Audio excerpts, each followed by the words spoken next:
Hi art students, it's Miss Hawkins.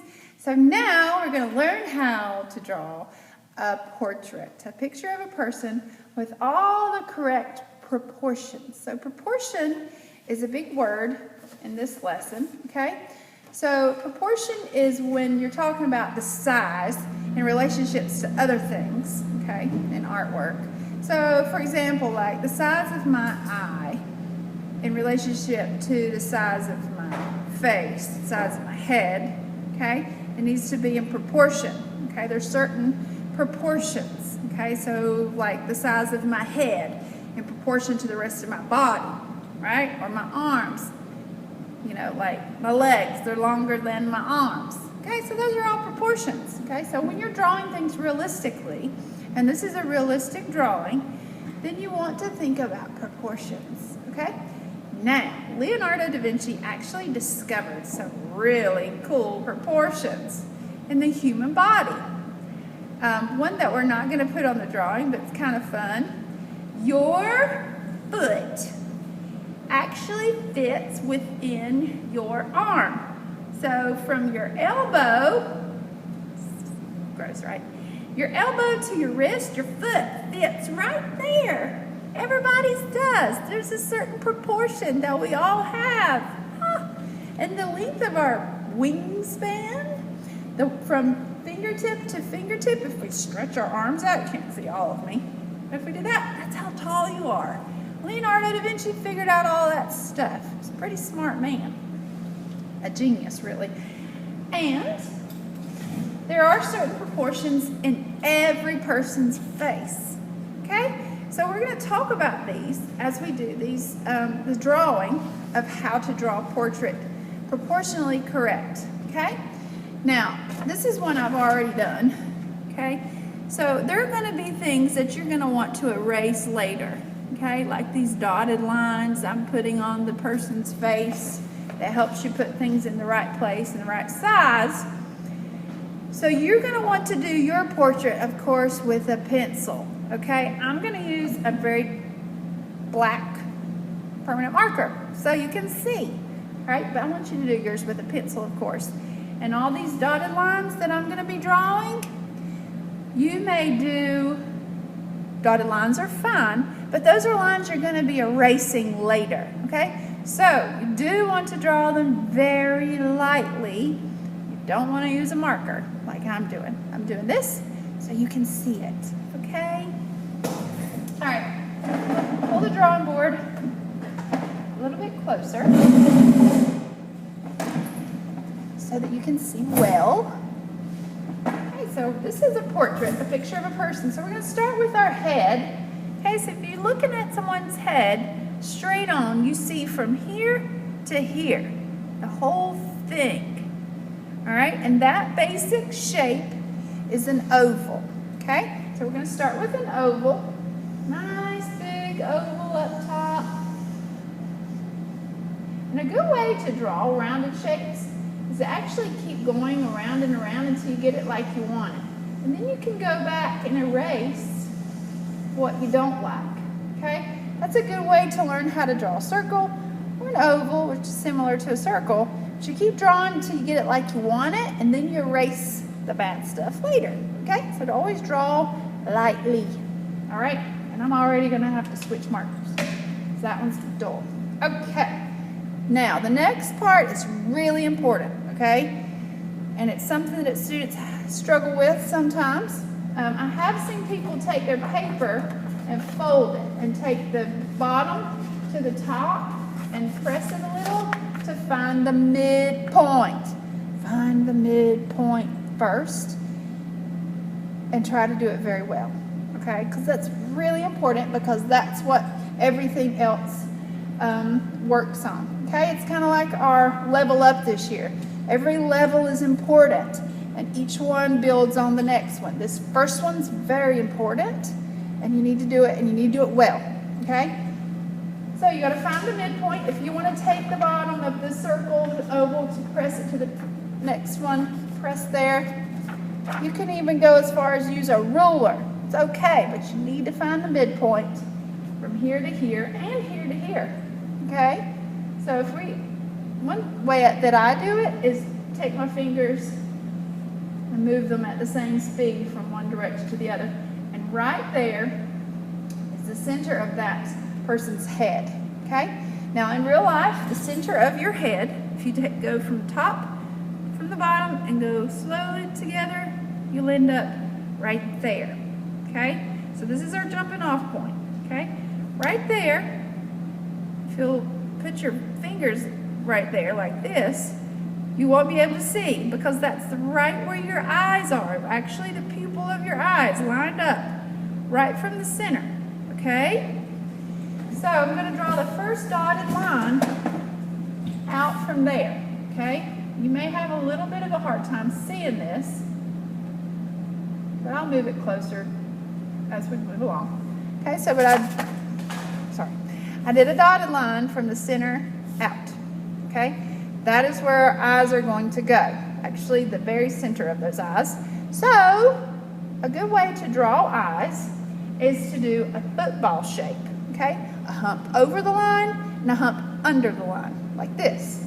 Okay, so I'm going to come out from the center a little bit, a hump over the line, a hump under the line. Okay, going over here, same distance from the center, a hump over the line, a hump under the line. Okay, that's where the eye sockets are. Okay, now I'm going to put what's actually called the iris of your eye, the colored part, right here. If you'll notice how you don't see all of the white. Ooh, that's kind of scary. All the way around your eye. Now, if you're using your brain to draw, you might do it that way, but we're using our eyes and what we really see. And when you look at your eyes, you don't see the white all the way around. Okay? So what you're going to do is draw some little half circles in there. Okay? Like these. Half circles. Okay, and that looks kind of like this. I go half circle, half circle, half circle, half circle, and then right in the center you have the pupil. That's the dot right in the center of your eye. Okay, now the next proportion we're going to do is the nose. Okay, you're going to find another midpoint from the center of your face, right here, from your chin. If you go to the midpoint from here to here, you'll end up right there, underneath your nose. Okay, so you're going to do that on your face, on the picture. Okay, these are all proportions that everybody has. They all are big. You might have a bigger nose, a smaller nose, but this is how it all is. Okay, so here, midpoint, to here, the bottom of your chin, from there to there. If you slide your fingers, or if you use a ruler, that's fine, okay? However you want to find those midpoints. But find the midpoint from the bottom of your chin to the center of the face.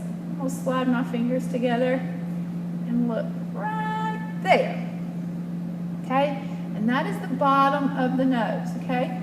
Kind of make an L shape to the center. That's one way to draw a nose, okay? There's other ways, but that's just a basic way. All right, now, the midpoint from the bottom of your nose to the bottom of your chin. If you slide those together, that's the center of your mouth. Okay? So do it on the picture. Bottom of your chin, bottom of your nose, find the midpoint. There's the mouth. Okay? So then you can draw little lips around the center of your mouth. Okay? Now I'm going to put some eyebrows. Those vary. Okay? Some are big, some are little. The Mona Lisa actually doesn't have much eyebrows at all. Lots of people think that the Mona Lisa looks very strange because you can't really see her eyebrows. Another strange thing about the Mona Lisa is how big her hands are. They're huge. The most famous artwork in the world has obvious things that are not perfect. And he worked on this artwork for 3 years. And it's not perfect. And it's kind of small. All right, next. eyebrows. If you do a dotted line straight up from the edges of your eyes, okay, like this, from here up, corner up. That's basically where eyebrows will sit. Okay, you can draw kind of an eyebrow shape there. You can make them thick or you can make them very thin. Okay. Now, another really interesting proportion is this. If you point to your eyebrow and put your thumb under your nose, okay, if you slide that, that's where your ear is. Everyone's. So we should do that on the picture, right? So we're going to go from the eyebrow dotted line over, bottom of the nose over, and that is where the ears will sit, the length of the ear. Now, everyone's ears are different. Mine are pretty big and floppy, but that's how long they are, okay? Whether they stick out or not, that's how long they are, okay? In proportion to everything else on your face. So from your eyebrow to the bottom of your nose, there's where your ears are. Yeah, okay. So then you can put in your hair. So this person has no hair right now, so you might want to think about hairline, okay? Okay, and then you're probably going to erase this line unless the person has very short hair. Let's put a neck on them. Now the neck can be kind of hard to know where to put. So if you go directly under the pupil down, pupil, now that's that dot in the center of your eye. If you go there, that's a pretty good indication of where your neck is, okay? All right, now you can throw some shoulders on there. You can add some details, okay? But we do want some hair, and I'm gonna make this a girl. Some long hair. She may have a part there. So of course I would want to erase that head there because you don't really see the top of your head unless you're bald. Okay. All right, so then you could add details, erase lines you don't need or don't want. You may not be able to see all of the ears unless the hair is tucked behind. You may have some hair flowing down in front of that ear, okay? So add your details, make a nice portrait. I'm not really looking for you to make it look like anyone in particular right now. Later on, you might do that, and it will be easier for you to do. But right now, I want you to work on making a portrait and making it with the proportions. The next thing you would do would be, like I said, erase the lines you don't want. Don't want those dotted lines on your face. And then color it, okay? If you have paint, if you have crayons, or both, whatever you have or you work well with, pencil is fine, okay? Shade it in, okay? And then you'll be finished. Thank you, art students. Have a wonderful day. I love you all, and I miss you so much. I'll see you soon.